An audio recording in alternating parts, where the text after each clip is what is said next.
On January 28, 1986, at 48,000 feet above the Florida coast, the Space Shuttle Challenger began to disintegrate in flight.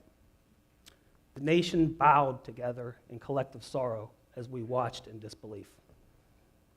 Several months after the incident, the Rogers Commission published their findings, blaming the infamous O-ring. Now, from an engineering standpoint, the O-ring was the direct cause of the incident, but it was not the root cause. Scientists knew about the faulty design for the O-ring for years, yet a series of management decisions resulted in 6 different waivers being granted for O-ring launch constraints, the most critical of which was the safe temperature for the launch. 10 years after the incident, Diane Vaughan, sociologist, published her findings and investigation into the effort. Vaughan's book, The Challenger Launch Decision, more accurately described what was the root cause of the incident. Vaughan discussed the normalization of deviance, present within the NASA culture, where management decisions were being affected more and more by accepting deviant behavior as normal behavior. Over time, this deviance affected the management decisions and ultimately led to the Challenger disaster. Normalizing deviance occurs all the time and seemingly without consequence, but we don't notice it until a dramatic event occurs, such as the disaster for the Challenger. It happens on our professional lives and our personal lives. But once you know what to look for, it can quickly become apparent how this effect changes the course of events that we operate within. We usually operate within some form of rules, standard procedures for how things are done. These rules and our response to them make up a big part of our culture, of how we operate and how things get done around here. Behavior outside these rules typically results in actions taken to correct the behavior, but not always. Because if there aren't consequences, sometimes it goes unnoticed and the behavior continues to operate outside of the rules. This happens more often than we may notice. And it happens without correction. The more it happens without correction, without something happening, it goes on and it continues to exist without any action being taken. Over time, this deviant behavior becomes normalized as acceptable by the culture, and a one-time shortcut actually can become the standard normal operating process.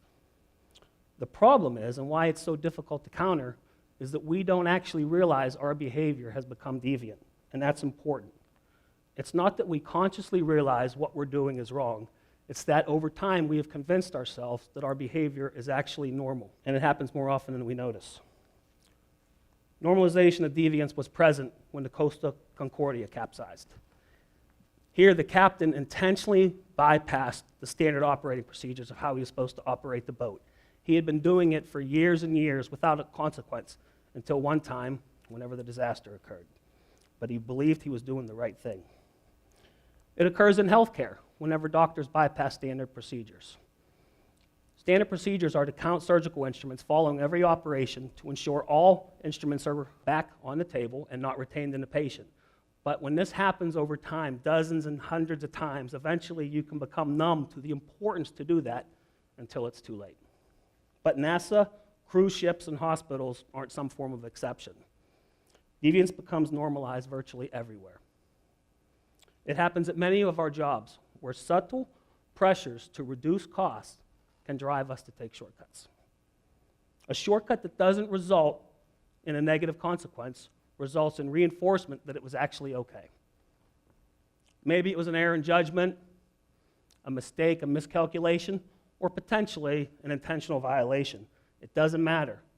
If it happens without a negative effect, negative consequence, it just reinforces that we'll actually do it again.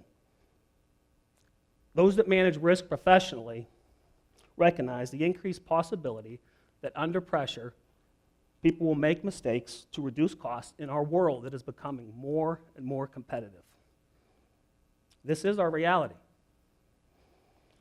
Consider how deviance slowly became normalized at Volkswagen, as their culture turned a blinder and blinder eye towards the emission testing that they were supposed to be doing. It's hard to imagine in the beginning that somebody actually thought that would be okay, but they did. Normalizing deviance can spread its deceptive ways across an individual, an organization, a company, an industry, and even a national economy, such as happened in our banking crisis in 2008. Now this presents an interesting case.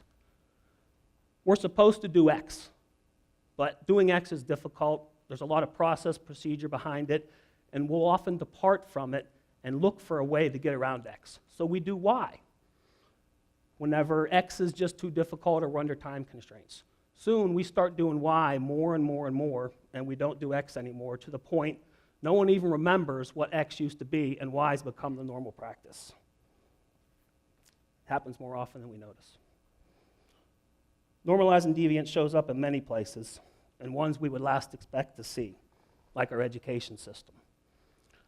So the graph represents collegiate grades over the last 70 years. The red line represents the percentage of A's that have been given out. As we can see, it's gradually increasing over that time frame. C's, average performance, are represented by the green line. So you might look at this and question, why is that a bad thing? Well, words are important, so we need to look at the definitions. Deviance is the state of departing from the usual or accepted standards. And normalize means to return to a normal condition. So now look at this graph and realize what it's showing us is what used to be average performance is now considered exceptional. To me, that doesn't seem normal. I have just one more example. When discussing normalizing deviance, the common to cite the Challenger launch disaster, but it actually happens very frequently without us even realizing, and sometimes even close to home, such as happened recently on the other side of the state. So what causes deviance to become normalized? I mean, we don't set out with bad intentions. No one goes out saying, I'm going to do things wrong from the beginning. But we have an almost natural vulnerability to accept shortcuts under pressure. If we investigate and see why this happens, there's 3 causes. The first is our tendency to rationalize. We use logic to convince ourselves that something which we know is not okay actually is okay. And we all do it. The second reason that deviance can become normalized is tied to our need to be social. In high school, we call it peer pressure. At work, we call it social conformity. Very subtle changes affect this, and we don't realize whenever we're succumb to it, and then we start going along with the crowd when it might not be the right thing to do. It's hard to notice when it's happening. The third and final reason deviance becomes normalized is tied to the concept of institutionalization. If the leader does it, others behind him get in line and they start following the same behavior. And soon it's institutionalized across the entire organization. So what do we do about it? Management can implement specific procedural tasks to address accountability, culture, and process compliance. But that's more of a subject for a consulting or a training session, and that's not what I want to talk about today. I actually want to talk about something much simpler. We can counter this facet of life simply by noticing things. We just need to notice things. But the problem is, noticing things can be pretty hard sometimes. Now, scientists that study the brain could talk to us about perceptual blindness and why we struggle to notice things. They can talk about the increased amount of stimuli that we're susceptible to, and therefore our brain just focuses on something immediate and you don't see all the surrounding events, and therefore you're not noticing what's going on. Scientists came in here and talked about that. I would believe them, and most of you probably would too. But again, it's not what I want to talk about. Instead, I want to focus on the reason we don't notice things and why deviance so commonly becomes normalized in our lives. I believe we're conditioned not to notice things. We see things that are wrong, but we don't notice them. Growing up, when our young minds are forming their ability to reason, we're taught to disregard our own perceptions. We're taught that our thoughts and perceptions are unimportant. Going back to our academic teachings, we're taught to cite the thoughts, ideas, feelings, emotions, ideas, and what other people notice. We're taught to document it and cite it. We're taught what we think, see, feel, and notice doesn't matter. And therefore, over time, we become conditioned that what we notice doesn't matter, and the things that are around us aren't as important as what other people see and other people notice. we need to look at this through a different lens and think about it differently. What we notice is important. We notice things because they are important. Remember the risk management theory that supposes increasing pressures to reduce costs in our competitive environment is the result from many undesired events. Consider that coupled with the fact that we struggle to notice things. We don't notice them until it's too late. Noticing things and thinking about what we notice more closely will likely result in seeing our surroundings differently and may very well change the course of events that we operate within. If there's a takeaway to this talk, it's my hope that we can all become more aware of our surroundings and start to notice environments that we function within. Once we start to notice things, we can become aware of those things that aren't right, but we have somehow convinced ourselves that they are. Once we do that, we can take intentional actions to do something about it. Very small actions. Any action at all, in fact, will have so much more effect than no action at all.